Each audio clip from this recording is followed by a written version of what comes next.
এই যে দেখেন আজকে আপনার নারায়ণগঞ্জের পত্রিকা দৈনিক উজ্জীবিত বাংলাদেশ, এই যে দেখেন সিদ্ধিরগঞ্জে কথিত বিএনপি নেতার আপতাণ্ডব, দোকান লুটের পর জমি দখল। এই আজকের পত্রিকা,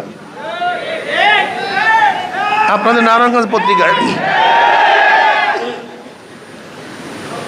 এই কারণে রক্ত দিয়েছিলাম, এই কারণে মানুষ শহীদ হয়েছিল, এই কারণে আবু সাইদ মুগ্ধ জীবন দিয়েছিল, এই কারণে হাজারো আমাদের যুবক সন্তানেরা বিকলাঙ্গ হয়েছিল, অন্তক্ত স্বীকার করেছে, হাত নাই পাও নেই, এই লুট এবং জমি দখল করার জন্য।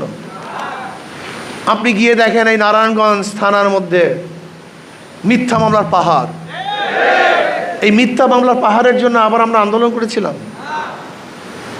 অবৈধ হত্যা করার জন্য কি আন্দোলন করেছিলাম? মানুষ